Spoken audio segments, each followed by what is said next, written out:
दोस्तों, स्वागत है आपका हमारे चैनल पर, जहां हम सच्ची, रहस्यमयी और रूह कंपा देने वाली कहानियां लेकर आते हैं।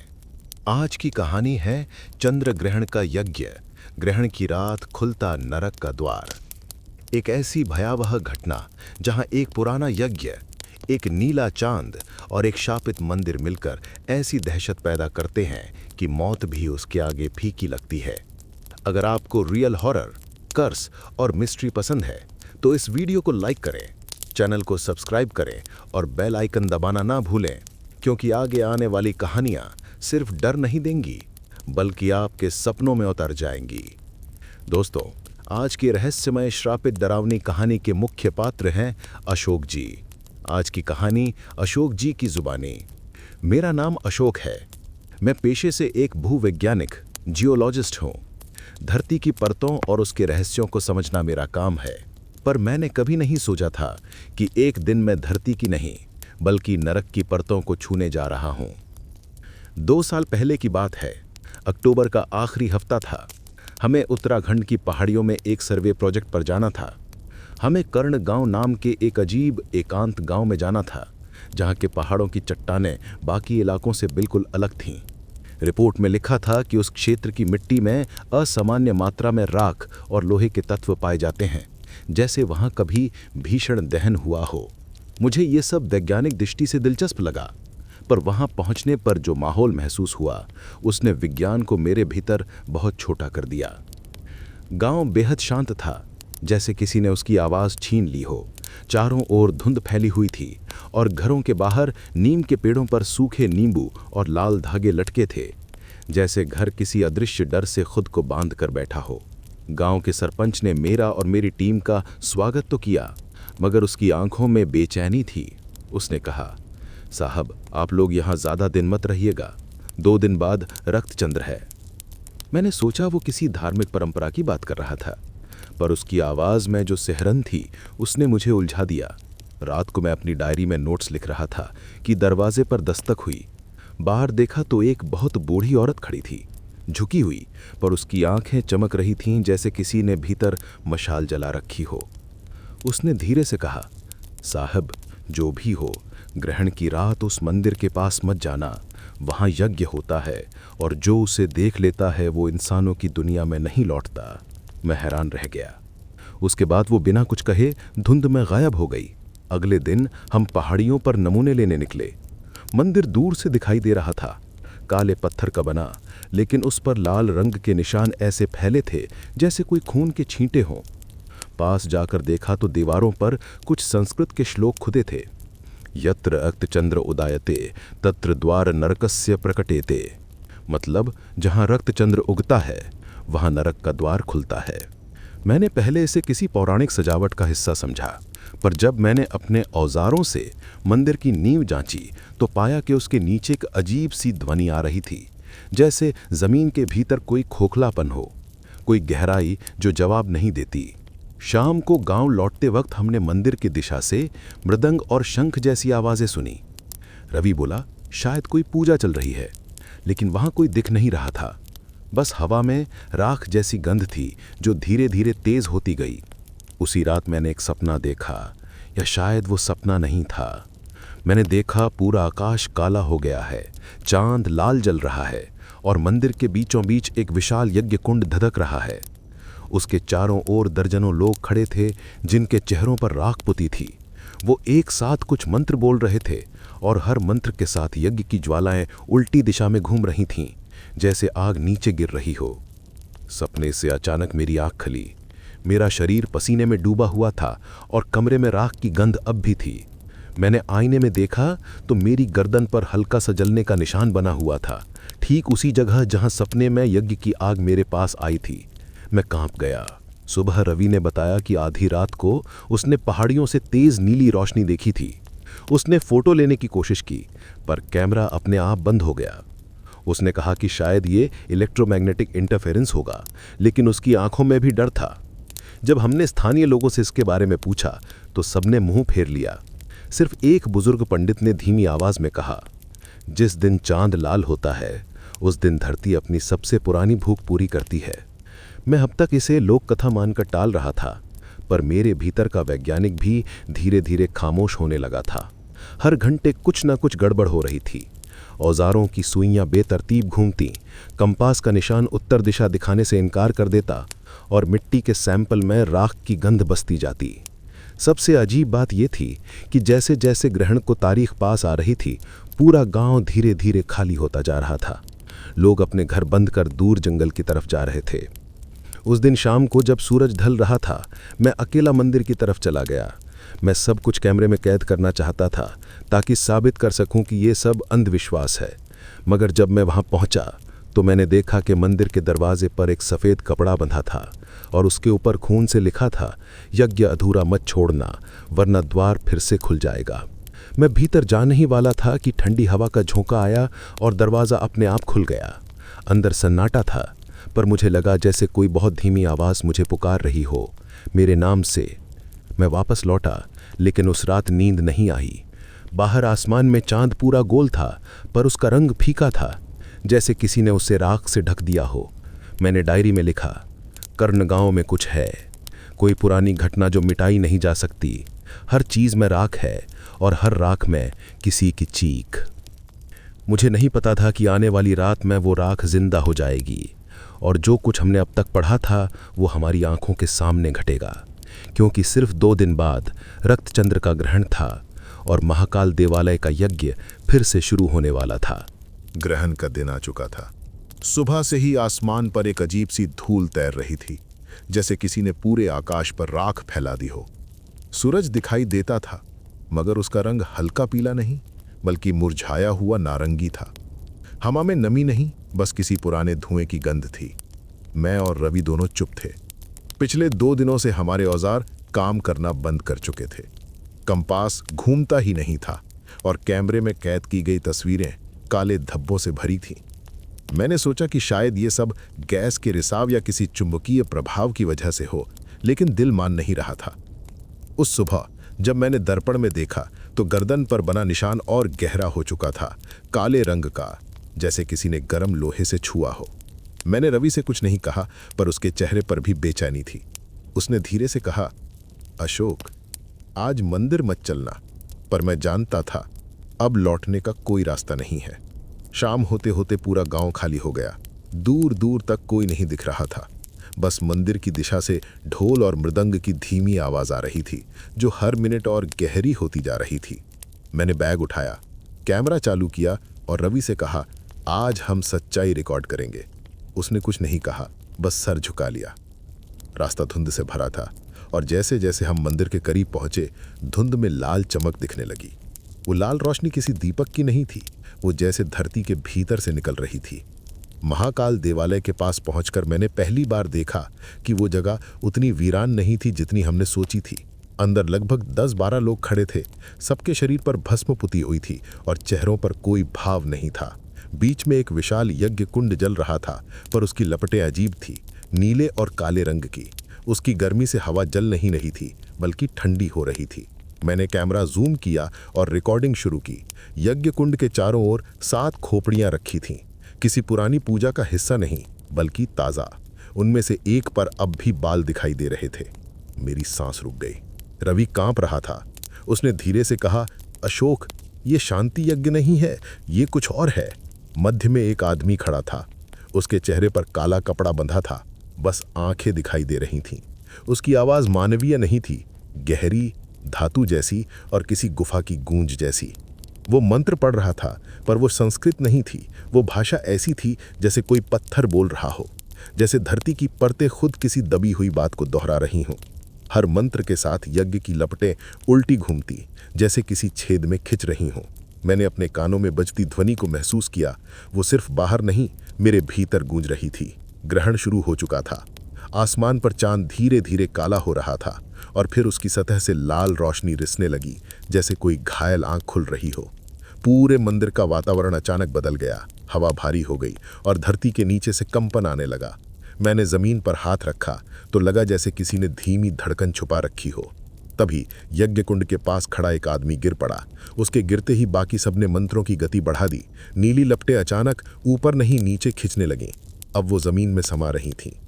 मैं और रवि धीरे धीरे पीछे हटने लगे। तभी एक औरत की कराह सुनाई दी। यज्ञ कुंड के दूसरी तरफ किसी को जंजीरों में बांधा गया था। वो आदमी नहीं, औरत थी, शायद गांव की ही कोई। उसके चेहरे पर राख लगी थी, लेकिन आंखों से डर साफ झलक रहा था। यज्ञाचार्य ने हाथ उठाया और मंत्र बदल दिया। अब उसकी आवाज़ इतनी तेज थी कि कान फटने लगे, लपटें और गहरी हो गईं, और एक पल को ऐसा लगा कि आग की जगह कोई तरल पदार्थ जल रहा है, गाढ़ा, काला और जीवित। मैंने कैमरा से जूम किया और तभी लेंस के अंदर नीली चमक आई। कैमरा अपने आप बंद हो गया। रवि ने घबरा कर कहा, कुछ तो गलत है अशोक, चलो यहाँ से। लेकिन तभी हवा रुक गई, जैसे समय ठहर गया हो। सब लोग स्थिर खड़े थे। यज्ञाचार्य की आंखें अब सीधी मेरी तरफ थी। मैंने साफ देखा, उसकी आंखें इंसानी नहीं थी, उनमें पुतलियां नहीं थी, बस काला शून्य था। उसने हाथ उठाया और कुछ फेंका। राख और राख में मिली हुई कोई धूल मेरे चेहरे पर लगी। अचानक मुझे लगा जैसे पूरा शरीर बर्फ बन गया है। रवि ने मेरा हाथ पकड़ा और खींचा। हम दोनों मंदिर के पीछे की तरफ भागे। वहां पत्थर की दीवारें थीं जिन पर शिलालेख खुदे हुए थे। उनमें वही शब्द नरकस से द्वार बार बार उकेरे गए थे। दीवार के पीछे से अजीब आवाजें आ रही थीं, जैसे कोई विशाल जानवर सांस ले रहा हो। मैं अब वैज्ञानिक नहीं, बस एक इंसान था जो डर से भाग रहा था, लेकिन भागने की जगह नहीं थी। पूरा मंदिर धड़कने लगा था, जैसे कोई जीवित चीज। अचानक धरती हिलने लगी, धूल और राख चारों तरफ उड़ने लगी। यज्ञ कुंड की लपटें अब नीली नहीं, लाल हो चुकी थीं। मैंने पीछे मुड़कर देखा तो वो औरत जो जंजीरों में थी अब गायब थी, और उसकी जगह राख का ढेर था। यज्ञाचार्य अब हवा में हाथ फैलाए खड़ा था, और उसकी आवाज इतनी तेज थी कि दीवारों के दरारें खुलने लगी। रवि चिल्लाया, नीचे दरार पड़ रही है। सच में यज्ञ कुंड के नीचे की जमीन फट रही थी, और उससे धुआं नहीं बल्कि कोई धड़कता हुआ काला पदार्थ निकल रहा था, मानो आग नहीं, किसी जीव की नसें फूट रही हों। हम दोनों भागे, पर मंदिर का रास्ता जैसे खुद बदल गया था। जो सीढ़ियां ऊपर जाती थीं अब नीचे जा रही थीं। दीवारें सिकुड़ रही थीं और हवा में सड़ांध की गंध भर गई, मानो हजारों साल पुरानी लाशें एक साथ सड़ रही हों। मैंने पीछे मुड़कर देखा तो यज्ञ कुंड अब उल्टा जल रहा था। लपटें नीचे की तरफ जा रही थीं और भीतर से कोई हाथ निकलने की कोशिश कर रहा था, काला, लंबा और मानवीय नहीं। रवि ने मेरा हाथ खींचा, भागो। हमने दौड़ना शुरू किया, लेकिन जमीन फिसल गई और हम दोनों गिर पड़े। जब उठे तो देखा कि हम मंदिर के किसी तहखाने में थे। अंधेरा, सीलन और दीवारों पर चिपकी हुई राख की परतें। ऊपर से मंत्रों की आवाज अब भी आ रही थी, पर उसमें अब इंसानों की नहीं, किसी और चीज की चीख घुल चुकी थी। मैंने हाथ बढ़ाकर दीवार छुई तो लगा जैसे वो हिल रही हो। फिर मैंने महसूस किया वो दीवार नहीं, इंसानी चेहरों की नक्काशी थी जो सांस ले रही थी। हर चेहरा जैसे किसी दर्द में जकड़ा हुआ हो। और तभी मुझे याद आया, दीवारों पर लिखा था, यज्ञ अधूरा छोड़ा गया तो द्वार सदा के लिए खुल जाएगा। रवि ने कांपते हुए पूछा, मतलब क्या है इसका? मैं जवाब ही देने वाला था कि अचानक कुछ तेज खिंचाव हुआ, जैसे किसी ने रवि को पीछे से पकड़ लिया हो। उसकी चीख मेरे कानों में गूंजी और वो अंधेरे में गायब हो गया। मैं चिल्लाया, पर वहां सिर्फ मेरी आवाज लौट कर आई। ऊपर से अब कोई रोशनी नहीं थी, सिर्फ नीले धुएं की चमक और हजारों फुसफुसाहटें। उस क्षण मुझे पहली बार महसूस हुआ कि शायद वो बूढ़ी औरत सही थी। ये यज्ञ शांति का नहीं, बल्कि किसी द्वार को खोलने का अनुष्ठान था, और वो द्वार अब खुल चुका था। अंधकार अब सिर्फ बाहर नहीं था, वो मेरे भीतर उतर चुका था। तहखाने की हवा इतनी भारी थी कि हर सांस में गंध थी, सड़ी हुई मिट्टी, राख और किसी अज्ञात चीज की जो इंसान नहीं थी। दीवारों से रिश्ता पानी लाल दिख रहा था, जैसे पत्थर खुद खून पसीज रहे हों। रवि की चीख अब भी मेरे कानों में गूंज रही थी, लेकिन ऊपर से आने वाली मंत्रोच्चारण की आवाज और तेज हो चुकी थी। मैं धीरे धीरे उठकर दीवार के सहारे आगे बढ़ा। मेरे पैरों के नीचे की जमीन गर्म थी, जैसे किसी विशाल शरीर की त्वचा पर चल रहा हूं। मैंने मोबाइल की टॉर्च जलाई, पर रोशनी जैसे अंधेरे से डर गई हो। बस कुछ फीट आगे तक ही दिखाई देती थी। हर जगह राख और राख में दबे हुए छोटे छोटे हड्डियों के टुकड़े थे। ऐसा लग रहा था जैसे सदियों से यहां बलिदान होते रहे हों और धरती ने सब निगल लिया हो। कुछ कदम चलने के बाद मेरे सामने एक पत्थर का दरवाजा दिखाई दिया। उस पर पुराने शिलालेख थे, वही शब्द, वही लिपि जो मैंने ऊपर मंदिर में देखी थी, नरकस्य द्वारम। मगर इस बार लकीरों के बीच से हल्की नीली रोशनी निकल रही थी, जैसे कोई भीतर सांस ले रहा हो। मैंने दरवाजे को छूने की कोशिश की और उसी क्षण मेरे सिर में एक जोरदार झटका लगा। आंखों के सामने कई दृश्य चमक गए। लोग चिल्ला रहे थे, मंदिर में रक्त बह रहा था और एक आवाज बार बार कह रही थी, यज्ञ अधूरा न छोड़ो, अधूरा न छोड़ो। मैं पीछे हट गया, लेकिन दरवाजा अब धीरे धीरे खुद खुलने लगा था। उसके भीतर से धुआं नहीं, बल्कि जैसे कोई परतें फटती हों वैसी आवाज आई, गहरी, गूंजदार और बिल्कुल जिंदा। अंदर जो था वो किसी दुनिया का हिस्सा नहीं लग रहा था। वहां जमीन नहीं थी, बस एक पतली सी पुलनुमा चट्टान थी जो अंधकार में कहीं नीचे तक जाती थी। नीचे गहराई में धुएं और राख के बीच हजारों आंखें चमक रही थीं, लाल, सफेद और नीली, जैसे कोई भूखा अंधकार मुझे देख रहा हो। हवा में अजीब सरसराहट थी, जैसे कई जुबानें एक साथ फुसफुसा रही हों। मैंने पीछे मुड़कर भागने की कोशिश की, लेकिन अब रास्ता गायब था। दीवारें हिल चुकी थीं। जो गलियारा आया था अब वहीं पत्थर की दीवार बन चुका था। मैं फंस चुका था। मेरे शरीर से पसीना टपक रहा था, पर हवा ठंडी थी। मुझे लगा जैसे कोई मेरे पीछे खड़ा है। धीरे से मुड़ा तो देखा वहां एक परछाई थी, इंसान जैसी मगर बहुत लंबी, सिर झुका हुआ और शरीर से धुआं उठता हुआ। मैं चिल्लाना चाहता था पर गला बंद था। वो आकृति धीरे धीरे आगे बढ़ी और जब उसकी झिलमिलाती आकृति रोशनी में आई तो मैं जम गया। वो रवि था, लेकिन उसका चेहरा बदल चुका था। आंखों की जगह गड्ढे थे और मुंह से राख गिर रही थी। उसने कुछ कहना चाहा पर होठों से सिर्फ कराह निकली। वो मेरे करीब आया और बुदबुदाया, यज्ञ पूरा करना पड़ेगा, नहीं तो सब समा जाएगा। फिर वो धुएं में बदल गया और गायब हो गया। मैं वहीं गिर पड़ा। दिल इतनी जोर से धड़क रहा था कि कानों में सिर्फ उसकी आवाज गूंज रही थी। तभी जमीन के नीचे से धमाका हुआ और पूरा तहखाना हिल गया। दीवारों से चिंगारियां निकली और फर्श में दरारें पड़ गईं। उन दरारों से नीली आग बाहर आने लगी, आग जो जलाती नहीं थी बल्कि जो कुछ छूती थी उसे राख बनाती चली जाती थी। मैंने भागने की कोशिश की, लेकिन दरारें फैलती जा रही थीं।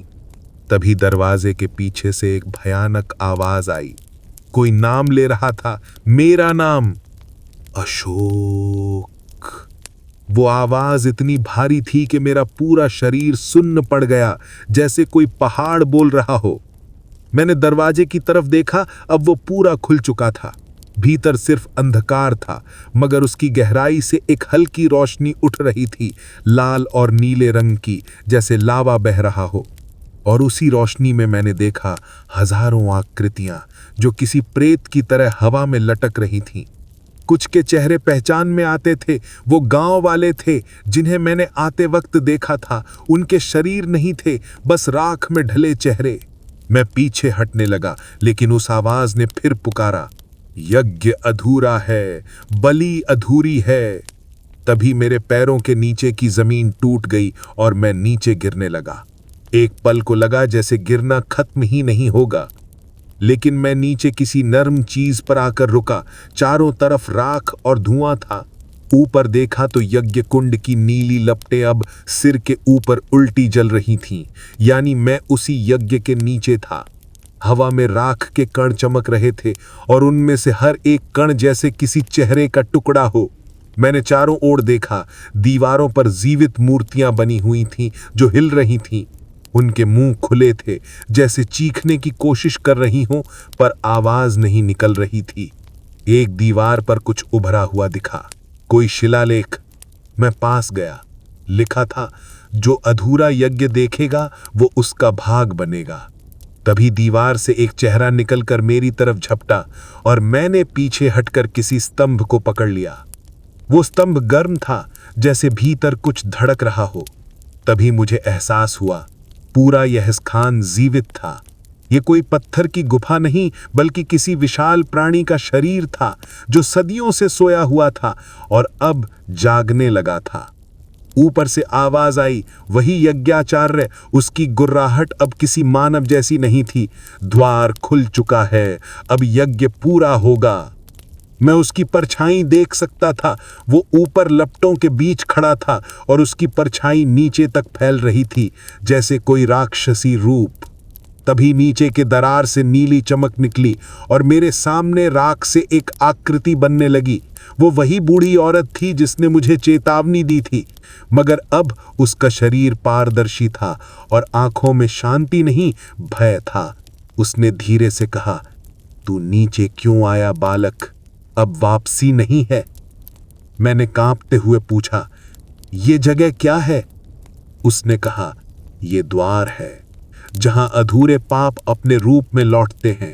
हर 100 वर्ष में रक्त चंद्र उन्हें जगाता है। जब कोई मानव यज्ञ को देख लेता है तो उसका रक्त उस द्वार की मुहर बनता है। मैंने धीरे से गर्दन छुई। जहां निशान था वहां से हल्की गर्मी निकल रही थी। मुझे समझ में आया, वो निशान सिर्फ सपना नहीं था, वो मेरी पहचान थी। मैं ही वो बलि था जिसे इस बार चुना गया था। बूढ़ी औरत की आवाज कांप रही थी, अब सिर्फ एक ही रास्ता है, या तो यज्ञ पूरा कर या इस द्वार में समा जा। मैंने चारों ओर देखा। दीवारों से नीली आग रिस रही थी और बीच में खोपड़ियों की माला फिर चमकने लगी थी।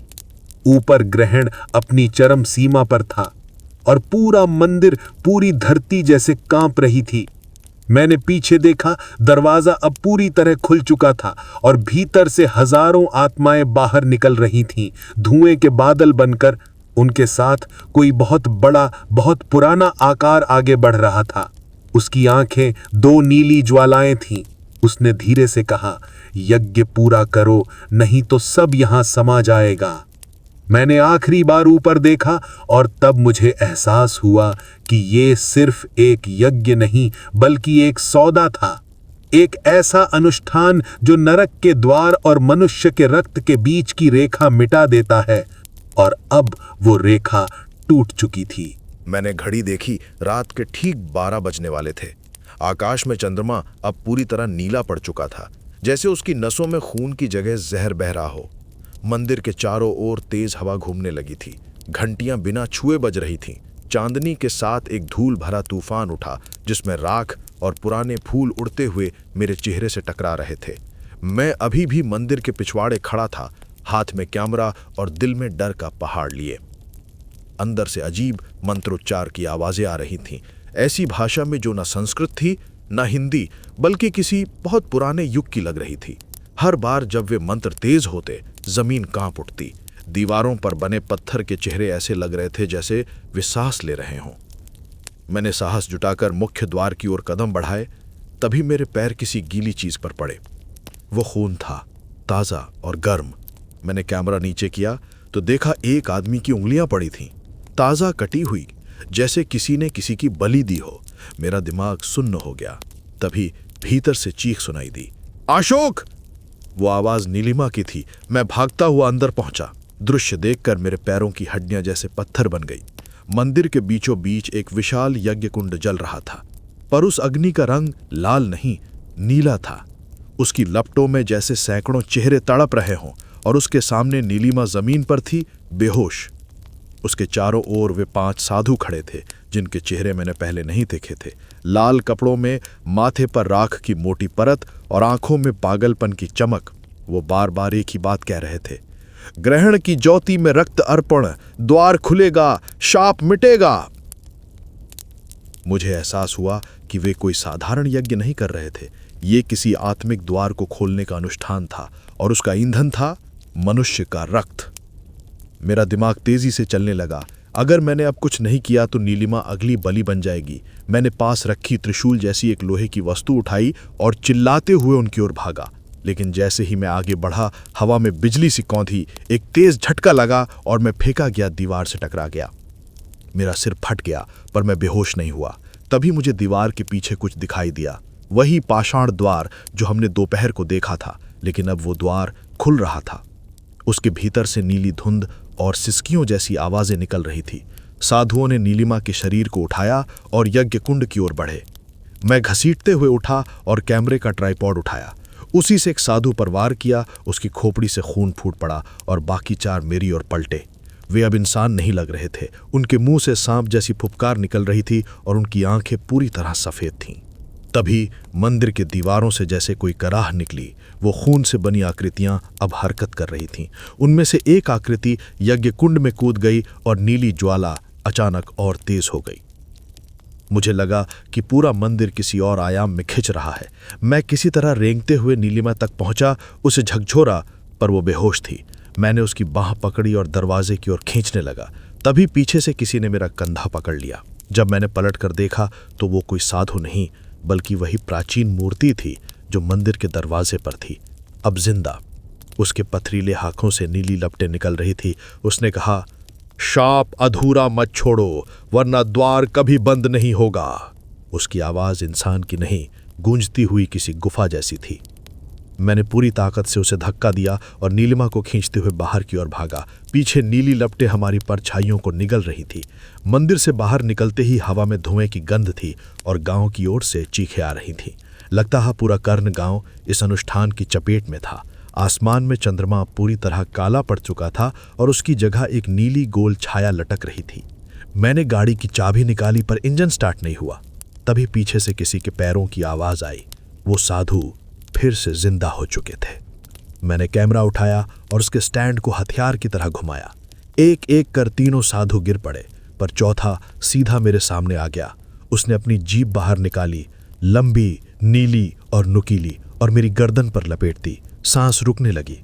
तभी नीलिमा ने होश में आकर कार की खिड़की से कुछ जलता हुआ पदार्थ उस पर फेंका, घी और कपूर। वो साधु जल उठा और उसकी चीखों से हवा भर गई। मैंने इंजन फिर से घुमाया। इस बार वो चल पड़ा। हम गाड़ी लेकर अंधेरे में भागे, पर वो भागना बस शरीर का था। आत्मा अब भी उसी मंदिर में थी। पीछे देखते हुए मैंने देखा पूरा देवालय नीली ज्वाला में समा गया और उसके साथ चांद ने अपना आकार खो दिया। आकाश में गड्ढा खुला, सही मायनों में द्वार, जिसे हजारों आत्माएं बाहर निकलती दिखीं। मैं चीख उठा, पर तभी सब गायब हो गया, जैसे कुछ हुआ ही ना हो। आकाश फिर सामान्य था, हवा शांत, बस जमीन पर राख की एक परत थी। हम बिना कुछ बोले शहर लौट आए। नीलिमा की तबीयत बिगड़ती जा रही थी। उसकी आंखें नीली हो चुकी थी। उसने बस इतना कहा, अशोक, द्वार बंद नहीं हुआ, और फिर बेहोश हो गई। मैंने सबूत के तौर पर कैमरे का डेटा चेक किया, पर उसमें सिर्फ काली स्क्रीन थी और एक आवाज थी, पोर्निला पर लौटना होगा, वरना तुम भी शापित हो जाओगे। उस रात मुझे पहली बार एहसास हुआ कि ये कहानी लोक कथा नहीं, बल्कि किसी पुराने अपराध की सजा थी जो अब हमारे खून में उतर चुकी थी।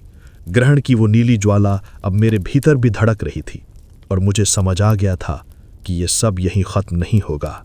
असली नरक का द्वार अब खुल चुका था और मैं ही उसका साक्षी था। 3 महीने बीत चुके थे उस ग्रहण की रात को। मैंने कर्ण गांव का नाम तक जुबान पर नहीं लिया, पर भीतर कुछ हर वक्त सुलगता रहता था। एक अनजानी गंध, एक अधूरी चीख और नीली ज्वाला का वो दृश्य जो मेरी नींदों को जला चुका था। नीलिमा अब अस्पताल में थी। उसकी हालत दिन ब दिन बिगड़ती जा रही थी। डॉक्टर कहते थे कि उसकी आंखों की नसें किसी अज्ञात विकिरण से जल चुकी हैं, पर मुझे पता था ये विकिरण नहीं, वो श्राप था। कई बार रात के सन्नाटे में जब मैं उसके पास बैठा होता, वो अचानक बुदबुदाने लगती, अशोक, वो द्वार अब भी खुला है, कोई लौट आया है। उसकी सांसों के साथ कमरे की लाइट्स झिलमिलाने लगतीं और ठंडी हवा का झोंका अंदर आ जाता। मैं डरता नहीं था अब, डर अब मेरा हिस्सा बन चुका था, बल्कि एक जुनून था मेरे भीतर ये समझने का कि उस यज्ञ का रहस्य क्या था। मैंने कर्ण गांव लौटने का निर्णय लिया। रात का समय था, चांद अधूरा था, पर उसकी रोशनी में जंगल का रास्ता पहचान में आ रहा था। मैं अकेला था। नीलिमा के बेहोश शरीर की एक झलक मेरी आंखों में घूम रही थी और उस कैमरे की लेंस अब भी मेरे बैग में थी, वही जो उस रात टूटी थी। जैसे जैसे मैं गांव के करीब पहुंचा, हवा भारी होती गई, पेड़ झुकने लगे, पक्षियों की आवाजें बंद हो गईं। सड़क के किनारे वही पुराना बोर्ड था, कर्ण गांव स्वागत करता है, पर अब उस पर काई और खून के धब्बे थे। गांव सूना था, घरों के दरवाजे खुले, दीवारों पर राख की परतें और हर जगह अजीब सी सड़ांध। ऐसा लग रहा था जैसे यहाँ कोई सदियों पहले मर चुका हो, पर लाशें अब भी सड़ रही हों। मंदिर की ओर बढ़ते हुए मैंने देखा, वही जगह जहां हमने नीली ज्वाला देखी थी अब राख के नीचे धसी हुई थी, पर राख से नीचे कुछ चमक रहा था। मैं झुका और धीरे धीरे उस राख को हटाया। नीचे एक लोहे की थाली थी जिस पर लिखा था, अधूरा यज्ञ फिर से शुरू होगा जब नीला चंद्रमा लौटेगा। और ठीक उसके नीचे किसी की उंगलियों के निशान जमे हुए थे, जैसे किसी ने आखिरी वक्त में बाहर निकलने की कोशिश की हो। मेरे हाथ कांप गए। तभी मेरे पीछे किसी की आवाज आई, धीमी पर बहुत परिचित, अशोक लौट आओ। मैंने पलट कर देखा और जो देखा उसने मेरी आत्मा को जकड़ लिया। वो नीलिमा थी, लेकिन उसकी आंखों की जगह अब 2 नीली ज्वालाएं थीं। उसके शरीर से धुंध निकल रही थी। उसने मुस्कुराते हुए कहा, यज्ञ अभी पूरा नहीं हुआ। मैं पीछे हट गया। नीलिमा तुम, मैंने बस इतना कहा, लेकिन उसने धीरे से सिर हिलाया। मैं नहीं, वो जो मेरे भीतर है। और तभी धरती कांपने लगी। मंदिर की राख में से दरारें फूट पड़ीं। नीचे से वही नीला प्रकाश निकला। हवा में फिर वही मंत्र गूंजने लगे, ग्रहण की ज्योति में रक्त अर्पण, द्वार खुलेगा, शाप मिटेगा। पर अब आवाजें सिर्फ इंसानी नहीं थीं, उनमें जानवरों की, बच्चों की और औरतों की कराह भी घुली हुई थी। मैंने कैमरा चालू किया क्योंकि यही मेरा स्वभाव था, भय को कैद करना। लेंस के पार मैंने देखा कि जमीन के नीचे कुछ हलचल हो रही है। धीरे धीरे राख हटने लगी और वही यज्ञ कुंड दिखने लगा जो मैंने उस रात देखा था। बस फर्क इतना था कि इस बार अग्नि नहीं थी, बल्कि एक गड्ढा था जिसमें अंतहीन अंधकार घूम रहा था, और उस अंधकार से कोई निकल रहा था। वो मानव जैसा था, पर उसका चेहरा पिघले मोम जैसा, आधा जला आधा मुस्कुराता। उसने हाथ बढ़ाया और कहा, अशोक तुम्हारा नाम अब मंत्र में लिखा जा चुका है। तुमने उसे फिल्माया, अब वो तुम्हारे भीतर रहेगा। मेरा कैमरा अचानक फट गया। नीली चिंगारियां मेरे हाथ पर गिरीं।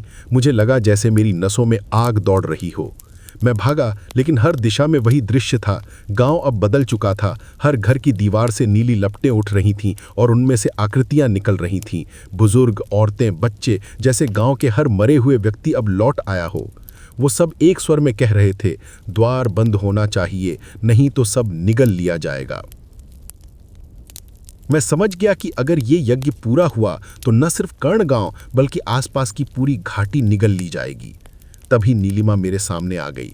उसके चेहरे पर आंसू और ज्वाला दोनों थे। उसने कहा, एक ही तरीका है अशोक, रक्त से द्वार बंद किया जा सकता है। जिसने इसे देखा उसी के बलिदान से। मैं ठिठक गया। उसका मतलब साफ था, मैं। उसने अपना हाथ मेरे सीने पर रखा और कहा, डर मत, यज्ञ पूरा हो तो द्वार सदा के लिए बंद हो जाएगा। उसके शब्द किसी इंसान के नहीं लग रहे थे, जैसे किसी और सत्ता के जो उसके भीतर बोल रही हो। मैंने उसकी ओर देखा, फिर उस यज्ञ कुंड की ओर। हवा इतनी ठंडी थी कि सांसें जम रही थीं। मैंने अपनी जेब से कैमरे का टूटा टुकड़ा निकाला, वही जिसमें अब भी थोड़ी सी राख चिपकी थी। मैंने उसे अपने हाथ से दबाया और एक खून की बूंद गिरी। जैसे ही वो बूंद जमीन से टकराई, पूरा मंदिर गूंज उठा। नीलिमा चीख पड़ी। नीला प्रकाश फैल गया। मैं कुछ नहीं देख पा रहा था, बस वही लपटें, वही मंत्र और वही गंध जो उस रात थी। फिर सब शांत हो गया। जब मैंने आंखें खोली तो मैं अकेला था। मंदिर गायब था। नीला चांद भी नहीं था, बस राख का एक टीला था और हवा में गूंजती एक धीमी आवाज, श्राप मिटा पर कीमत चुकाई गई। मैं खड़ा हुआ, पर मेरा शरीर हल्का लग रहा था। मैंने हाथ देखा, वो पारदर्शी था। मैं हक्का बक्का रह गया। तभी मेरी नज़र कैमरे के टूटे हिस्से पर पड़ी। वहां मेरा चेहरा दिखा और मैं खुद को देख रहा था जैसे कोई फिल्म चल रही हो। अब मुझे समझ आया, मैं मर चुका था। मेरा शरीर उस यज्ञ कुंड में जल गया और मेरी आत्मा उसी द्वार की रखवाली में बंध गई। शायद इसलिए आज भी जब कोई उस गांव के पास कैमरा लेकर जाता है तो उसकी लेंस में एक धुंधली आकृति दिखती है, सफेद कपड़ों में, आंखों में नीली चमक लिए, मैं अशोक।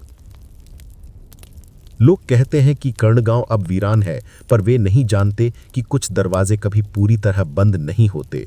हर नीले ग्रहण की रात, जब चांद अपने पुराने रंग में लौटने से पहले कुछ पल ठहरता है, उस राख के टीले से धीमी सी फुसफुसाहट आती है, अशोक रिकॉर्डिंग शुरू करो, यज्ञ अधूरा नहीं रहना चाहिए। और उस क्षण पूरी घाटी में एक अजीब ठंडी लहर दौड़ जाती है। कुत्ते रोने लगते हैं और पेड़ों की छायाएं उल्टी दिशा में चलने लगती हैं। शायद ये मेरी आत्मा नहीं, वो नीली ज्वाला बोल रही होती है जो अब सदा जीवित है, क्योंकि शाप भले खत्म हो जाए, भय कभी नहीं मरता।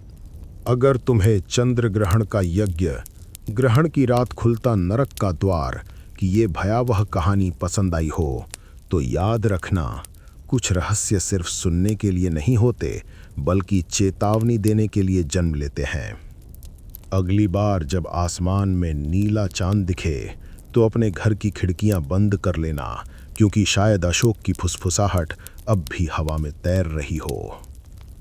अगर तुम ऐसे ही वास्तविक और रहस्यमय हॉरर अनुभव सुनना चाहते हो तो चैनल को सब्सक्राइब करो, वीडियो को लाइक करो और कमेंट में लिखो, मैं अगले ग्रहण का गवाह बनूंगा, क्योंकि अगली कहानी शायद तुम्हारे शहर की हो।